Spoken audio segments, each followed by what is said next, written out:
Esse é o relato de uma discussão travada em Laborde entre Félix Guattari e Jean Henry em setembro de 1955, sobre as relações entre os enfermeiros e os médicos. Jean Henry.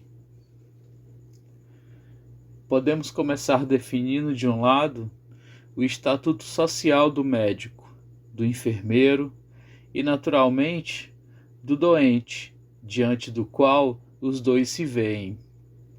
E do outro, dizendo que o enfermeiro fica imobilizado entre o médico e o doente. E até que tudo é imobilizado num sistema que são o hospital e os estatutos sociais. Isso é coisa bem sabida. Mas é preciso recordá-lo ao começar a definir as relações entre o médico e o enfermeiro, com todos os compromissos místicos que isso comporta. Félix Guattari.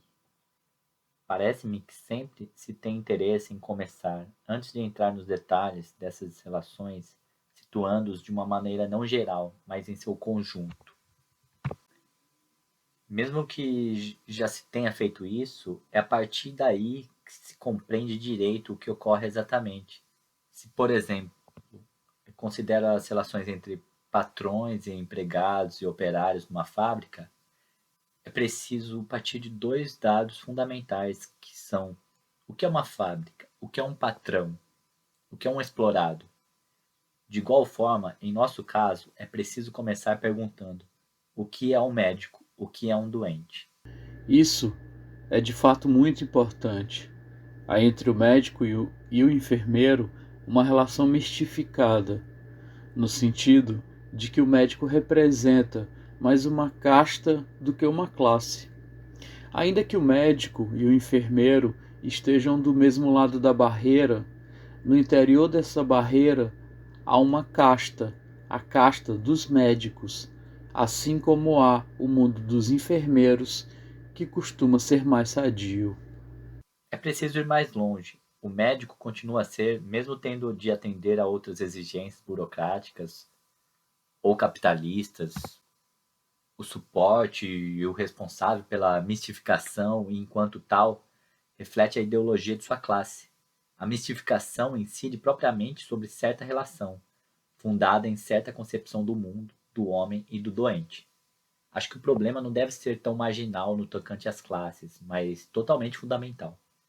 Se há diferenças aparentes entre o médico e a administração, parece-me que são do tipo que se distingue entre a polícia e a justiça, entre as boas obras e os presídios, mas na verdade é bem de um mesmo suporte que se trata, de um mesmo tipo de relações, de uma mesma definição, uma mesma imagem do problema.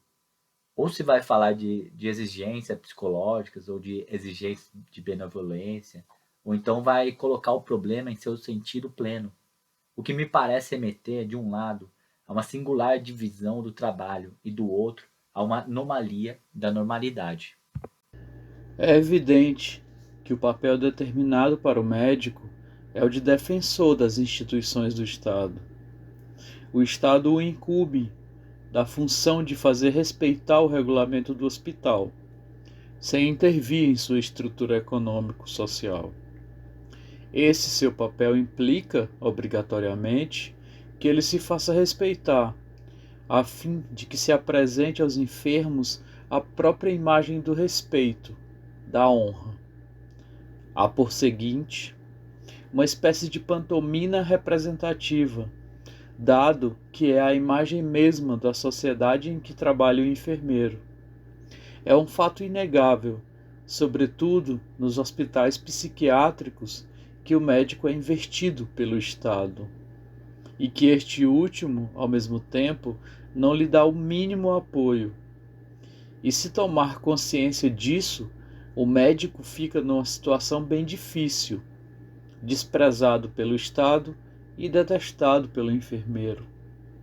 Ele tem, portanto, diante de si várias soluções. A de se apagar completamente, ou então a solução ditatorial, horrível, ou ainda a solução paternalista.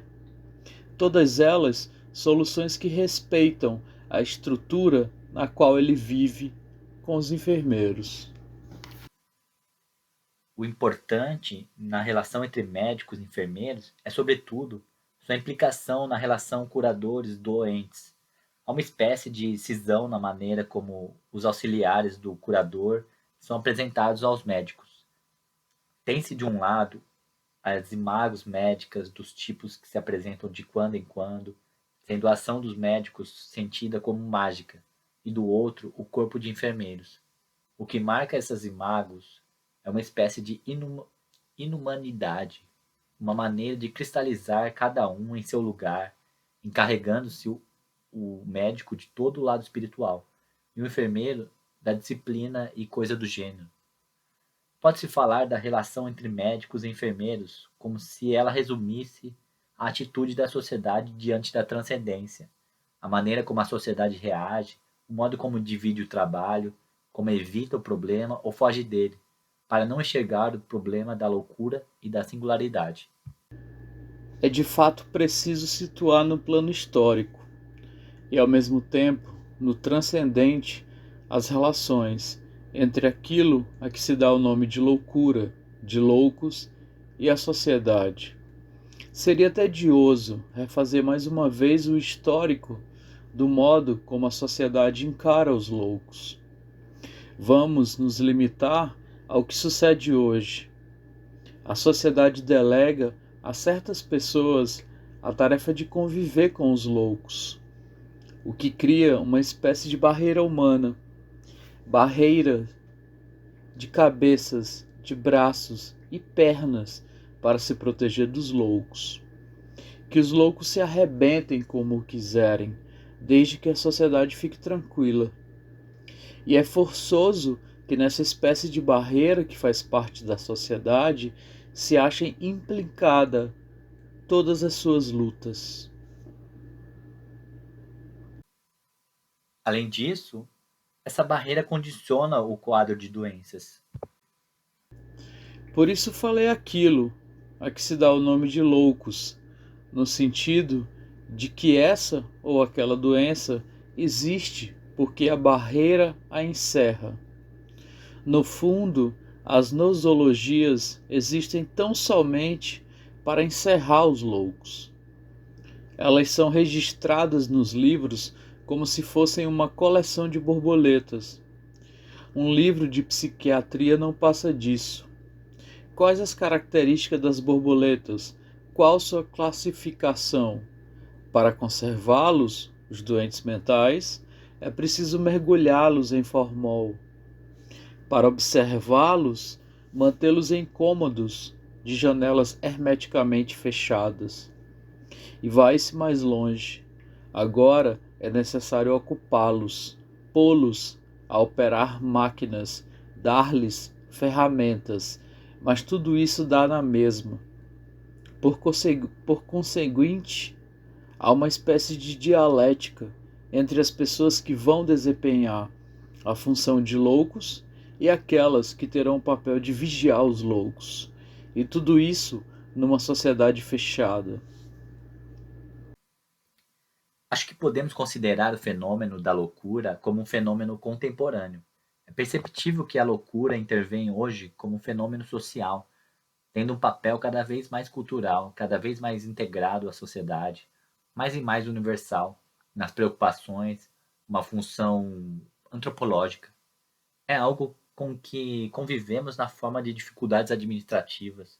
E o fato de nos colocarmos hoje o problema é uma herança do século XIX, uma inércia burocrática, um velho estilo da burguesia para encerrar loucos. Mas por que se quer agir de outra maneira? Por que se começa a perceber que a loucura é um fenômeno essencial justamente à nossa sociedade contemporânea, sendo necessário rever os velhos arcabouços do pensamento, as antigas relações entre médicos e enfermeiros, a fim de responder a essa necessidade que tem a sociedade moderna de uma melhor compreensão do fenômeno da loucura. É justo o que podemos considerar uma perspectiva progressista, compreender os loucos, sair do racismo, do colonialismo, com métodos de educação diferentes, etc. Isso não está muito claro. Nesse enquadramento dos loucos, pode-se dizer que há uma visão do exterior, uma visão do interior, além de uma visão da parte dos loucos. O exemplo da visão exterior tradicional é a ideia de que, quanto maior a instrução que se tem, quanto maior a frequência à escola, tanto maior a compreensão que se tem do louco. Logo, tem de ser médico. Em contrapartida, no nível inferior da escala, o enfermeiro, em princípio deseducado, nada pode compreender. Há um racionalismo da sociedade que é muito mais uma racionalização da má-fé, da maldade. A visão do interior são as relações com os loucos nos contatos cotidianos. Desde que se tenha rompido com um contrato com o tradicional, pode-se então dizer, em certo sentido, que saber o que é estar em contato com os loucos é ao mesmo tempo ser progressista. Seria até possível considerar que a tomada de consciência em relação a esse contrato com o tradicional e a decisão de rompê-lo constituem a condição de um acesso fenomenológico à loucura.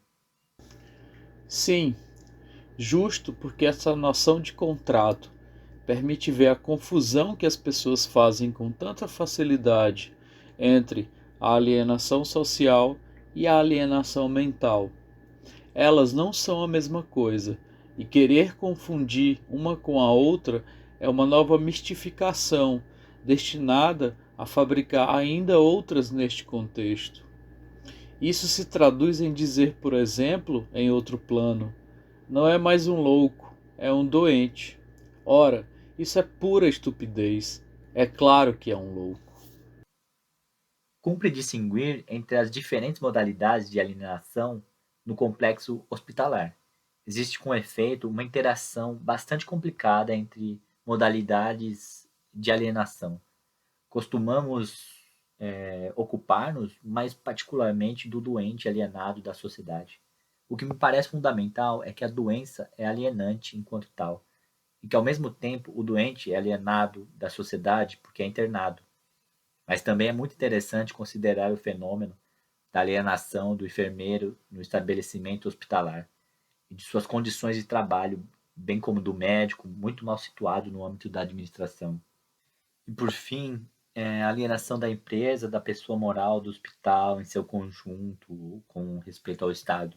Existe, portanto, uma conjugação de modalidades de alienação que tem uma evidente repercussão na própria alienação da loucura.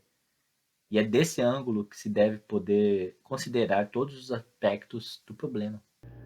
É interessante situar o problema como um problema de época. Em vez de substituir relações racionais de sujeito com objeto e de objeto com sujeito, estudam-se relações antropológicas. O que dizemos aqui, por exemplo, não faz o menor sentido para pessoas que viveram há 100 anos, ou mesmo que vivem hoje, num contexto tradicional. Há um salto a ser dado, como aquele de que acabamos de falar, o do rompimento do contrato, o de substituir relações administrativas racionais de sujeito a objeto por relações existenciais de pessoa a pessoa. A noção de alienação só faz sentido no plano antropológico. Tenho a impressão de que a alienação marxista é antes de tudo antropológica. Seria ridículo se fosse uma alienação de objeto. O que nos interessa é a noção basal de relação de pessoa a pessoa. Uma relação entre o enfermeiro e o médico não é semelhante a uma relação entre um funcionário enfermeiro e um funcionário médico, mas algo um pouco mais complexo. Falo das relações entre papéis para diferenciá-la da relação entre pessoas. É justo ao desempenhar esses papéis do louco ou do médico, que eles ocultem a relação entre pessoas. E isso constitui forçosamente algo que reage à nosologia. Sob seu papel de louco, o esquizofrênico, apesar de tudo, tem relações de pessoa a pessoa. Todos podem aceitar o que se disse aqui, mas ninguém sabe realmente como e onde apreender essas relações que não existem num contexto dado. Se existem, é por infiltração, devido a uma espécie de falha, de fenda no contexto tradicional, algo que é a existência própria, pessoal. A perspectiva central é, portanto, o desaparecimento de certo número de papéis, bem como de estereótipos, fazer o louco que o médico ou o enfermeiro fazem a fim de chegar a uma promoção de relações humanas que não mais desemboquem automaticamente em papéis, em estereótipos, mas em relações fundamentais, relações do tipo metafísico, que dessa vez façam aparecer as alienações mais radicais e fundamentais na loucura ou na neurose. Acho que é a partir daí que se precisa conceber todas as especificações técnicas, proposições de atendimento ou de socioterapia, situá-las adequadamente nessa perspectiva que podemos chamar de perspectiva tempos modernos. Porque uma vez que se veja claramente o que não se deve fazer, os perigos de um atendimento, se ele deve estar voltado para a produtividade, para a readaptação ou para a relação social, se vai trabalhar para a ciência, para a psicologia ou para curar o doente. Porque não deve perder de vista a ideia de uma pessoa constituinte, constituída na raiz de uma linguagem, uma pessoa que, em vez de perder em relações sociais, situações médicas estereotipadas, deve se reconstituir no mundo com o mínimo de normalidade em termos de linguagem e de comportamento. É nessas circunstâncias que se poderá manifestar de fato a normalidade de base do sujeito, ou se preferir, é então que os problemas vão se mostrar de modo mais flagrante. É assim que entendo o que você disse agora mesmo. Trata-se, na verdade, de loucos. Temos de chegar a dizer que o problema das relações entre os médicos e os enfermeiros é um falso problema. Não existe um médico nem um enfermeiro, mas pessoas que estão com os loucos, pessoas que se encontram lá, mas não se acham presentes, mistificados em seu mito. E as únicas relações verdadeiras que têm entre si deveriam ser as relações técnicas de competências específicas para curar os loucos, loucos pelos quais são responsáveis e de que são constituintes. Poderíamos assumir uma posição paradoxal e nos perguntar: quem tem relações fundamentais com os loucos? São os enfermeiros. Ora, os enfermeiros são em sua maioria alienados e inaptos para o trabalho afetivo de aproximação e de compreensão dos loucos. Há uma corrente modernista que gostaria de transformar os enfermeiros em pequenos médicos, quando o que estaria mais em questão é a transformação dos médicos para que eles ao menos alcancem o nível dos enfermeiros no tocante ao contato com os doentes. Os enfermeiros não só deveriam ter acesso ao PPF de vocês como preferência na admissão, alguma coisa como estágio probatório para entrar no Partido Bolchevique, que, se não me engano, era de 6 meses para operários e funcionários e bem mais longo para intelectuais. Evidentemente, os próprios termos enfermeiro e médico são parte desse contrato com que dissemos que deveríamos romper. Senti, no entanto, alguma resistência da parte dos mais destacados membros do citado PPF, ou Partido Psiquiátrico Francês, justamente quando solicitei que pessoas não médicas fizessem parte dele. Portanto, trata-se de algo bem arraigado, mesmo nos melhores dentre eles. Eles dizem: em que isso vai se transformar, vai degenerar e etc. E é justo nesse ponto que está o problema. É preciso que haja médicos aí, porque são eles que têm mais a aprender lá dentro. No fundo, precisamos estudar uma espécie de manifesto de todo o grupo de imbecis que são médicos por acaso, enfermeiros por acaso, psicólogos por acaso, que estão por acaso em contato com os loucos. Sim, há uma questão de fato ser eu, tu, numa situação estranha, honestamente, ou sem vocação. Não damos a mínima para a existência ou não de vocação. O importante é estar lá. Se formos honestos, analisaremos por que estamos lá, o que fazemos lá e etc. Ou então nem começaremos. Mas, voltando ao que nos preocupa, seria interessante dispor de observações sobre o comportamento de cada hospital, como imagens num texto. Nós não temos condições de fazer isso, porque nos falta experiência. Acho que, mesmo assim, podemos, se quisermos, uma ilustração desse gênero, dar o exemplo de Saint-Alban, ou, a rigor, chamar a atenção para a completa transformação dos enfermeiros aqui mesmo. Damos-lhes o nome de monitores e não fazemos distinções, como se reconhecem os enfermeiros em laborde. Pode-se dizer que aqui basta ser enfermeiro diplomado para ser praticamente expulso da casa. É uma coisa muito estranha. O mesmo acontece com os médicos. Basta dizer sou psicólogo, médico, etc., para ser incluído no índex. Pode-se dizer que apresentamos uma equipe técnica que amadurece o tempo inteiro, cada qual se especializando em seu campo. E não só em seu campo, mas no próprio grupo, num plano de, digamos, sintalidade, personalidade. São importantes essas relações de sintalidade do grupo.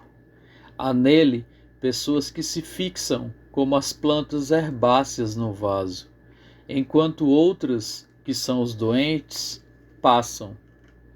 Dizemos zombeteiramente que aqui os crônicos somos nós e os doentes são as pessoas que passam, por maior que seja o período durante o qual ficam aqui.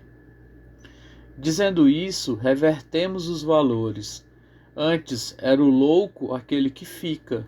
Essa reversão está ligada ao movimento geral da psiquiatria, advindo da descoberta de métodos de choque, porque o choque puro, o choque absoluto, é o chute no traseiro que faz o sujeito sair de onde está e o manda para outro lugar.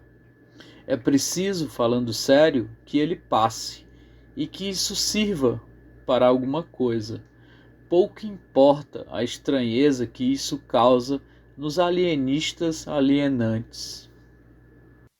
Portanto, resumindo, é preciso expor as possibilidades concretas de detonar os papéis cristalizados entre médicos e enfermeiros numa equipe, na qual existem naturalmente trabalhos diferentes, mas trabalhos que acabam por contribuir para uma espécie de unidade do ambiente de trabalho, no qual todos são diferenciados, não em função de seu estatuto, do dinheiro que entra em seu bolso, nem de seu prestígio, mas tendo em vista uma repartição de tarefas feita a partir de considerações estritamente técnicas, práticas, com o objetivo de criar uma atmosfera de tratamento e de socialização dos doentes. Exato. É necessário distinguir dois problemas: a maneira como se pode pôr isso em prática, que requer uma revisão geral da administração, e de outro lado, aquilo que já foi posto em prática no quadro tradicional. Tudo o que acabamos de dizer não passa de uma espécie de introdução. Talvez devêssemos apresentar o problema de base. Para que serve isso? Que utilidade tem criar o PPF? Não seria isso mera imbecilidade? uma espécie de reunião de jovenzinhos impetuosos?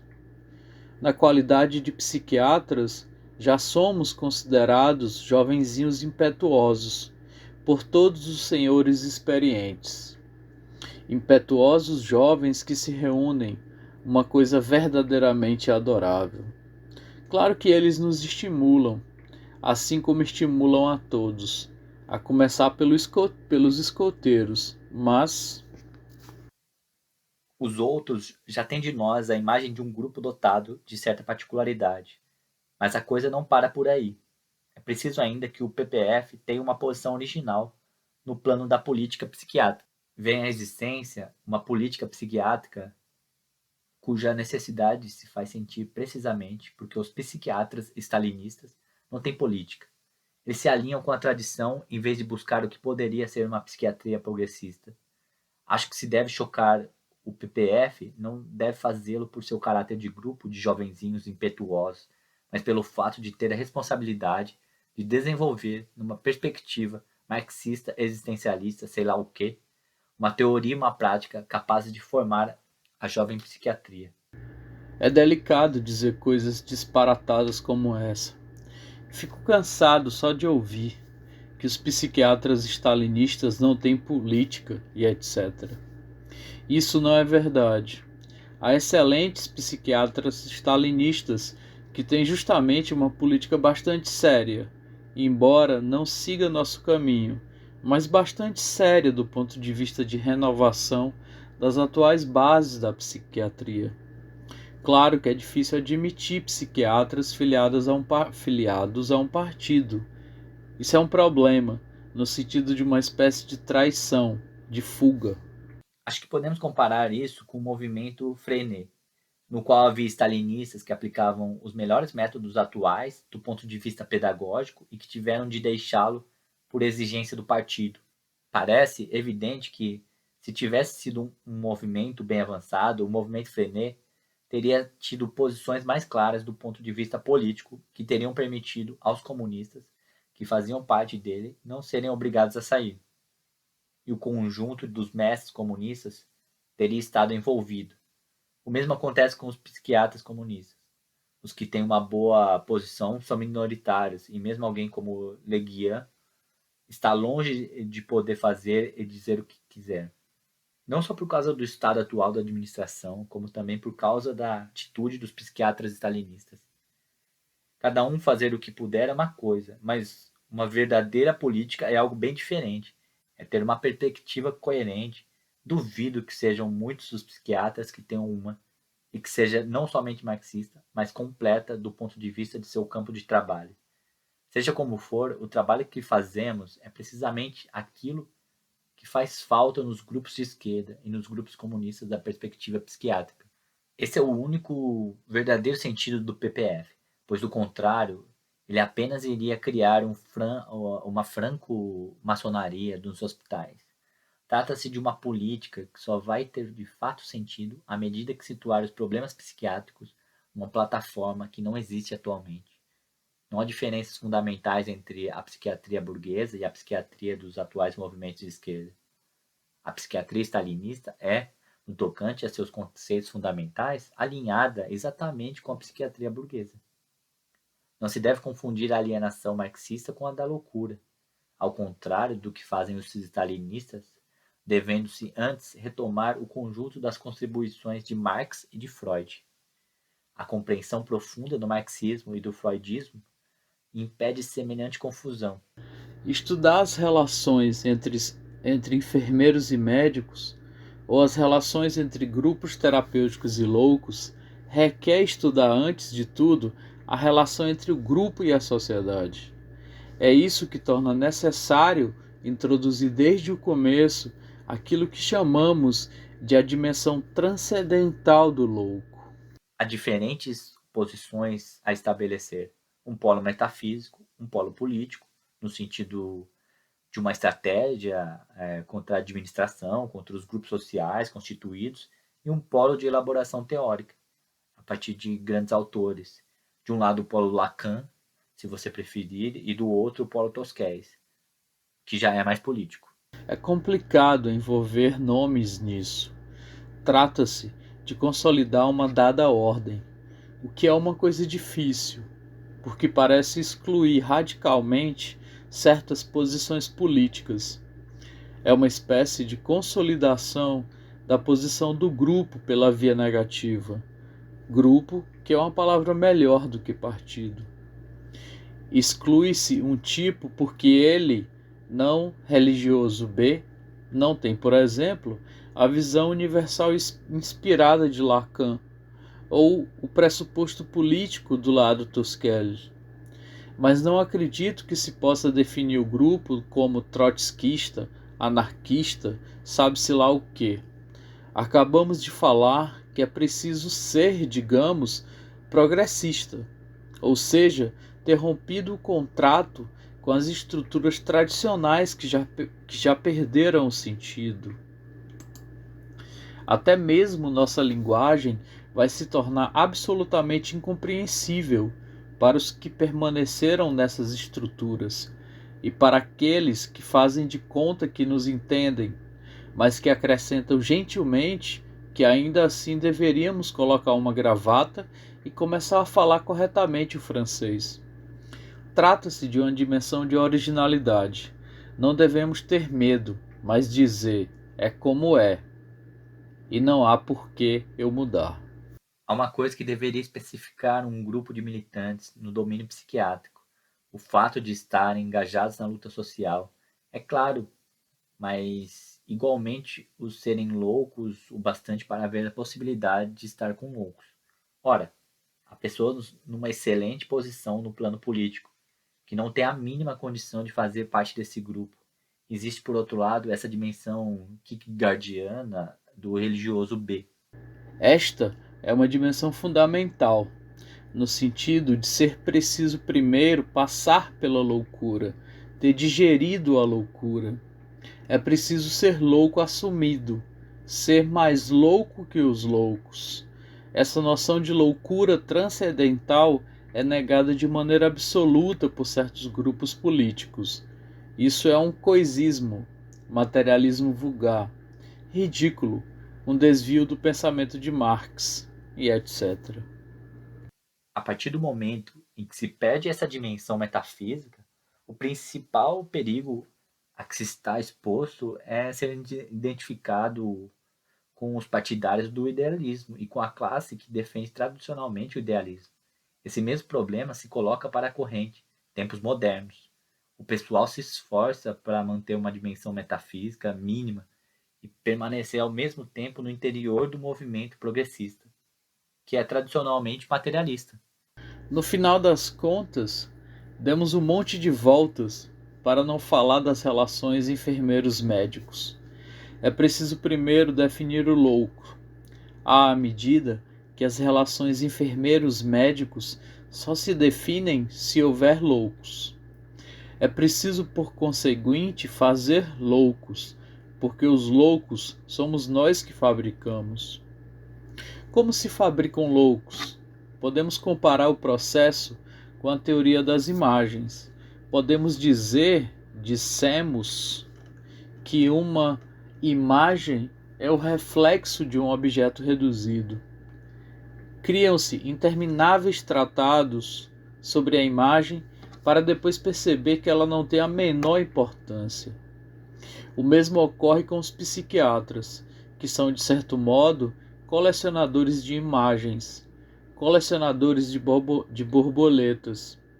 Eles colecionaram falsas borboletas, que eles mesmos chamaram de loucos, e que eles sequer queriam chamar de loucos, mas de doentes. Cumpre redefinir o objeto da psiquiatria, no mesmo sentido em que Politzer tentou redefinir o objeto da psicologia, de uma psicologia concreta. Poderíamos chamá-lo de grupo da psiquiatria concreta. Temos ainda que tomar uma posição a respeito dessa grande farsa que é a psicologia social, a microsociologia. Moreno e todos esses tipos que caem justamente no mesmo circuito mistificado do pequeno grupo. Nosso questionamento do estatuto social do hospital deve ser distinguido do ponto de vista ideológico de muitas posições. Questionar o hospital é algo que deve precisamente definir um grupo que se interessa pelo problema de sua natureza em suas relações com a sociedade. É preciso usar esse grupo como ferramenta, não como instrumento de pesquisa. Ele terá necessariamente repercussões sobre a pesquisa, mas é necessário apresentá-lo em primeiro lugar como ferramenta.